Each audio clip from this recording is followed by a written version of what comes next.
Esse é o Ancapsu e nós vamos falar agora sobre a tentativa, ou pelo menos a sugestão de tentativa que fizeram ao Hugo Motta para ele impedir a tramitação da anistia no Congresso, apelando ao STF. Muita gente está criticando o Motta, eu também critico o Motta pela atuação que ele está tendo, mas a verdade é preciso reconhecer que teria sido muito pior nessa situação, tá? Ele poderia já ter colocado o STF antes nesse processo, isso iria acabar com qualquer vestígio de isenção da Câmara, né, e acabar com o Legislativo no Brasil. Hoje em dia, o Executivo já está totalmente subserviente ao Judiciário, o Judiciário já virou o poder que comanda o Brasil. Se ele aceita essa opção que deu aqui o Lauro Jardim, o Legislativo também cairia nessa, meu amigo, e daí sair disso seria muito difícil. Aqui, ó, aliado tentou convencer Hugo Motta a travar a anistia com a ajuda do STF. Vamos entender esse caso aqui. Isso aqui seria extremamente grave. Felizmente, o Motta resistiu a esse tipo de coisa. O Motta pode não ser o melhor presidente da Câmara de todos os tempos, muita gente criticando aí. Mas acho mais engraçado o pessoal falando assim, não, porque tá vendo, foi o presidente que Bolsonaro apoiou e coisa e tal. Meu amigo, e qual que é a alternativa? Que alternativa que tinha? Se Bolsonaro não apoia o Hugo Motta teria ganhado do mesmo jeito, porque ele já tinha todos os votos para ganhar do mesmo jeito, e aí o Bolsonaro não teria nem como negociar com ele alguma coisa. Esse pessoal, é tanta vontade de criticar Bolsonaro que o pessoal parece que nem para pensar no que está falando, né? Essa notícia foi sugerida por Helder Carinhoso nas orgias de Utah, Tigresa VIP, Anão Pistolinha e várias outras pessoas. Obrigado aí ao pessoal que sugeriu notícias lá no nosso site, no visãolibertaria.com, e obrigado a você que está assistindo o nosso vídeo. Se você gosta do nosso conteúdo, por favor, deixa o seu like e se inscreva aqui no canal, né? Pois bem, o Lauro Jardim, que vocês sabem, é um dos principais porta-vozes dessa história toda aí, do governo, da esquerda brasileira, da elite aristocrática socialista de Brasília, está dizendo aqui, ó, que um aliado tentou convencer Hugo Motta a travar a anistia com a ajuda do STF. Seria relativamente simples, tá? Porque ele poderia alegar que a proposta é inconstitucional por definição e pedir que o STF desse uma liminar suspendendo a tramitação dessa proposta na Câmara. Isso é legal? Não, não é. Tem decisão até do STF que fala que o STF não pode se meter em decisões intra-Câmara, né? Depois que o projeto é aprovado, o STF pode ser chamado a dizer se ele é inconstitucional ou não. Mas enquanto ele está sendo discutido dentro da Câmara, o STF já tem decisão do STF nesse sentido, dizendo que o STF não pode interferir nisso enquanto ele estiver sendo discutido o projeto dentro da Câmara. Isso é prerrogativa da própria presidência da Câmara, né? Mas vocês sabem que ultimamente o STF não quer saber de nada, né? Foda-se jurisprudência, foda-se a legislação, foda-se o devido processo legal, nada disso importa. Então, se ele tivesse pedido essa liminar, muito provavelmente algum ministro daria. É aquela velha história, o que eles iam fazer para não causar o conflito? Eles dariam a decisão liminar suspendendo a tramitação desse caso, pendente de uma análise no plenário mais adiante na questão do mérito.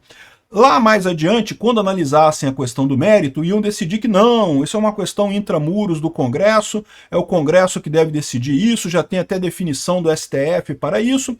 Só que nesse meio tempo, entre o momento em que, né, protocolou a ação e a decisão final do processo, essa questão da anistia ficaria parada, né? Então, é um absurdo esse tipo de coisa, por isso que existiam, inclusive, propostas de PEC para limitar o poder de decisão monocrática do STF, mas a verdade é que isso hoje está valendo. Hoje, qualquer juiz que cair isso no STF, e aquele sistema de sorteio de distribuição no STF, a gente não sabe se ele é verdadeiro, as coisas caem todas com o Alexandre de Moraes, é impressionante, né? Dependendo de com qual juiz caísse, ele poderia simplesmente dar essa liminar e daí suspender a tramitação da coisa, né? Lembra? O que é um pedido liminar? É um pedido que é feito antes da justiça decidir de forma final aquele caso, né? A parte alega que os prejuízos são muito grandes se aquilo continuar e coisa e tal, então pede um pedido liminar. Repara que, nesse caso aqui, nem faria sentido uma liminar. Por quê? Porque enquanto o Congresso está discutindo o caso, não tem problema nenhum, o caso não está valendo, não tem nenhum prejuízo para a situação corrente, né? Para você ter um pedido liminar, você tem que ter duas situações, tem que ter a urgência, né? E a fumaça do bom direito, que eles chamam, né? O periculo in mora, ou seja, o perigo na demora, e a fumaça do bom direito lá, né? O fumo bono iuris.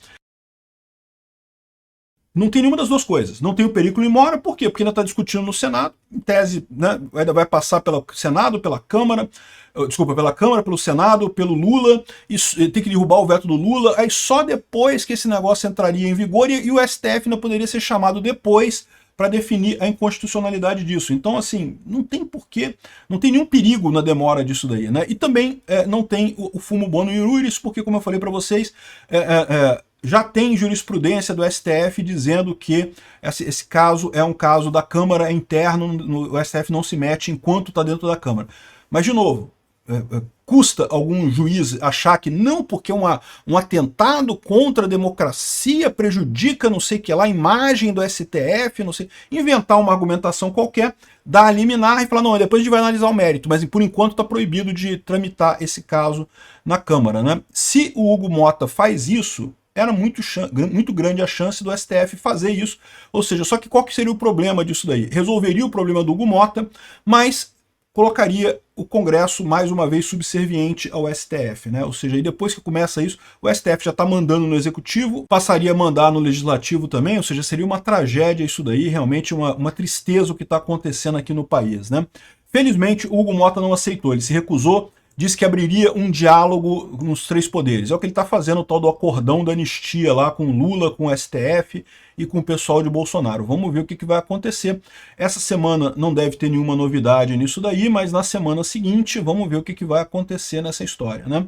Bom, o Bolsonaro fez a cirurgia, né, tá fazendo a cirurgia. Antes de fazer a cirurgia, ele enviou uma mensagem para deputados sobre anistia. Aqui é a mensagem que o Bolsonaro mandou, né? Peço repassar para aqueles que são contra a anistia humanitária. Modular a pena da Débora, passando de 14 para 10 anos de prisão. A Débora, aquela moça que escreveu com batom na coisa, continua sendo uma brutal injustiça, já que seu crime é impossível. Ela não tinha como fazer um golpe. Ele está dizendo que ela faria golpe, mas não tinha arma. Como é que você tem uma coisa violenta sem arma, né? Imaginemos a cena, o policial federal arrancando a Débora de casa com seus filhos de 7 e 10 anos, chorando, sendo levado de volta à penitenciária. Deus ilumine cada um dos 513 deputados e 81 senadores em seus votos. Se com nossas decisões pavimentamos a nossa eternidade, esse voto tem um peso capital. Domingo, logo mais, às 8 horas, me submeto a mais uma cirurgia, ainda decorrente da facada, e ao meu lado o bispo J.C. Carvalho e bons médicos e enfermeiros. Se Deus quiser, tudo ocorrerá bem. Ou seja, o Bolsonaro deixou essa mensagem aqui da anistia, muito importante isso, né?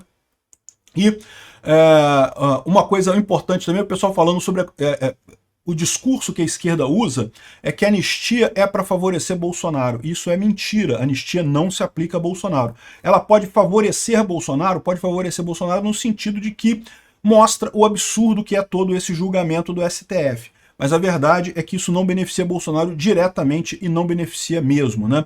Bolsonaro está correto nisso, Hugo Motta está tentando se equilibrar nessa parada aqui. Eu acho que ele está errado, eu acho que já tinha que ter botado o pau na mesa e botado esse projeto para votar, mas a coisa não é simples. Do outro lado, o pessoal está querendo a cabeça dele, ameaçando o pai dele, coisa e tal. Vamos dar tempo, quem sabe a coisa não termina da maneira correta.